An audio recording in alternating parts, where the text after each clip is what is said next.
प्रधानमंत्री जी, भ्रष्टाचार से जुड़ा मेरा अगला सवाल है कि आप 2014 में आप जब सत्ता में आए तो आपने भ्रष्टाचार के खिलाफ जो आवाज़ उठाई थी, उसके बेसिस पर, आपकी लीडरशिप के बेसिस पर, आपके गुजरात के ट्रैक रिकॉर्ड पे बेसिस पर 10 साल हो गए प्रधानमंत्री जी, अब भी वो लड़ाई क्यों चल रही है? पहली बात, हम ख़त्म क्यों नहीं कर पाए इसको?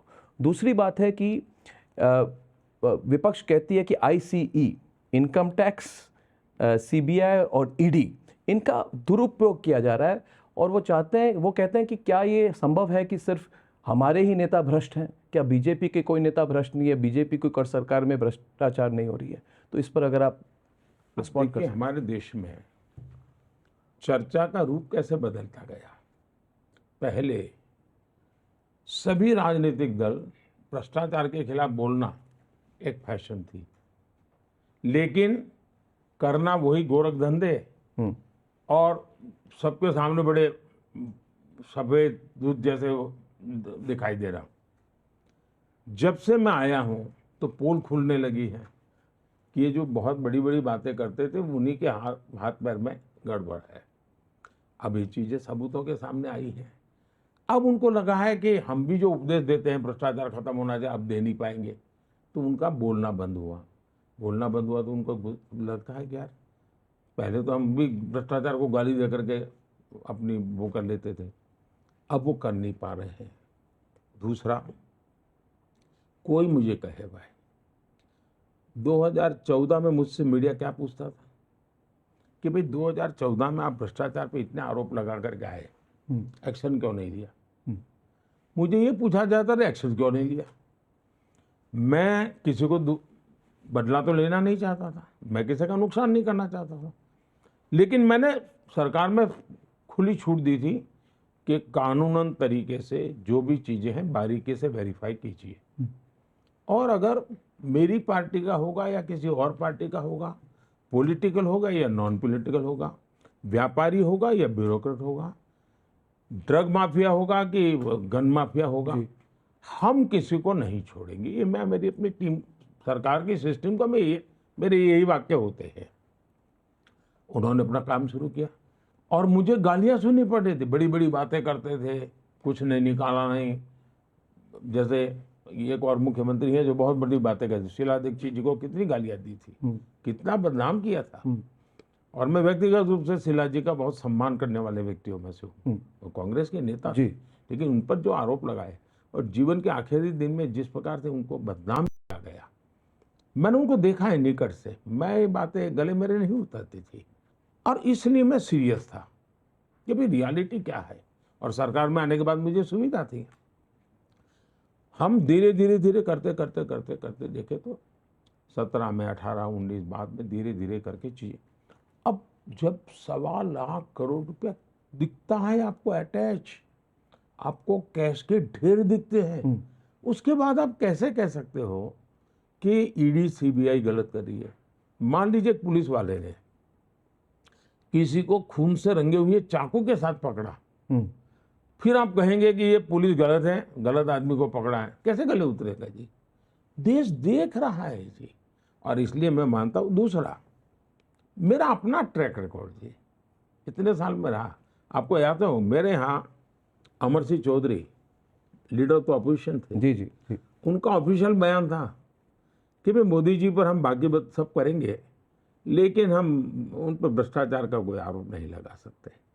ये लीडर तो अपोजिशन का, और वो एक बार मुख्यमंत्री रह चुके व्यक्ति थे, वो सामान्य व्यक्ति नहीं थे। उन्होंने ये कहा था कि भाई मोदी जी पर ऐसी बात नहीं कर सकते, उनकी सरकार पर भी नहीं कर सकते, ये उनका बयान था। एक बार गुजरात कांग्रेस के नेताओं ने मुझ पर आरोप लगाया कि मोदी के पास 250 पैर कपड़े हैं। तो उसी दिन मेरी एक पब्लिक मीटिंग थी तो मैं पब्लिक मीटिंग में मैंने बोला, मैंने कहा मेरा सुना है कि हमारे कांग्रेस के मित्रों ने मुझ पर आरोप लगाया है कि मेरे पास 250 पैर कपड़े हैं।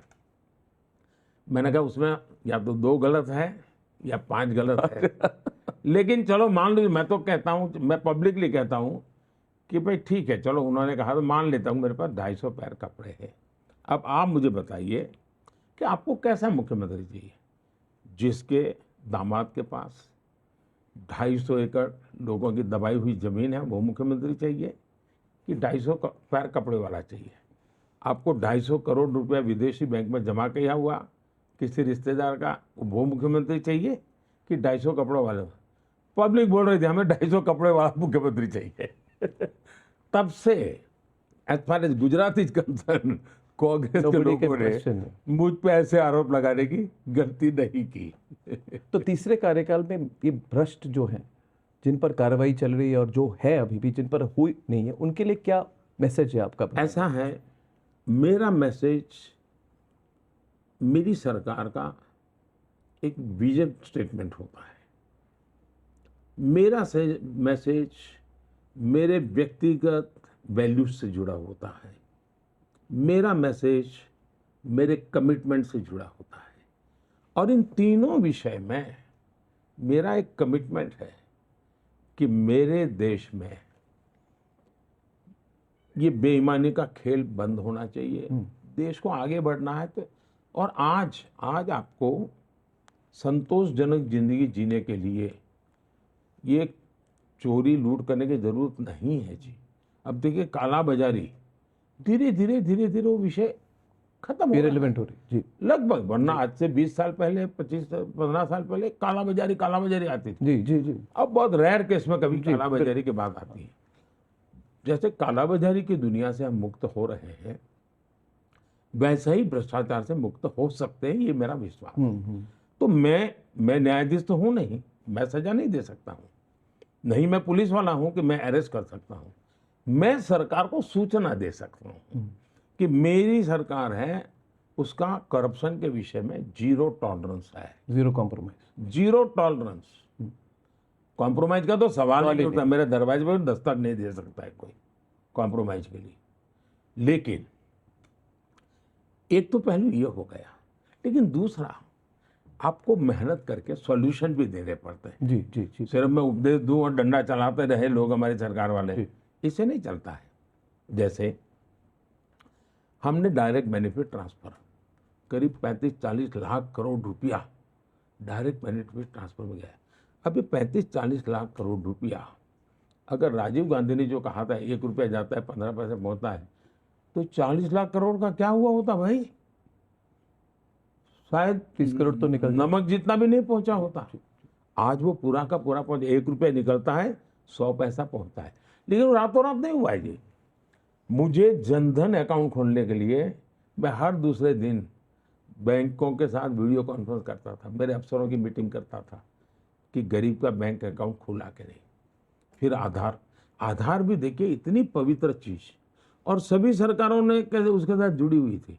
लेकिन जब मेरी सरकार आगे बढ़ने लगी, सुप्रीम कोर्ट में ऐसे अड़ंगे डाले, भांति भांति उन्हीं लोगों ने डाले, पॉलिटिकल पार्टी के लोगों ने डाले।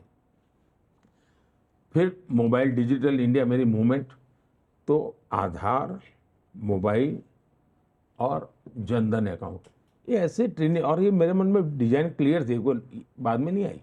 उसका आज परिणाम है कि ट्रांसपेरेंसी आई। उसी प्रकार आप देखिए गरीब आदमी भी आज, रेडी पट्टी वाला भी QR कोड रखता है, इवन मंदिरों में भी QR कोड मिलेगा। मतलब फॉर्मल इकोनॉमी बढ़ रही है जी।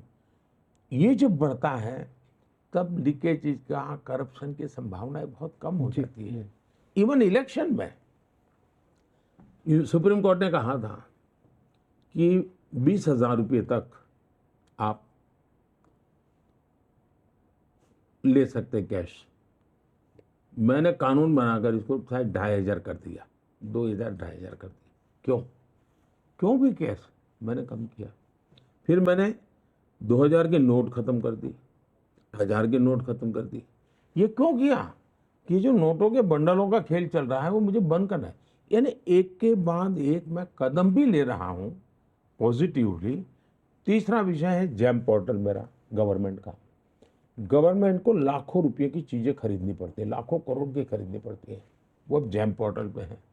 गरीब से गरीब आदमी अपनी एक चीज़ सरकार को बेच सकता है जी। कोई टेंडर की ये ओपन है, सब चीज़ें ओपन है, सारे चीज़ें ऑनलाइन ऑक्शन होने लगी।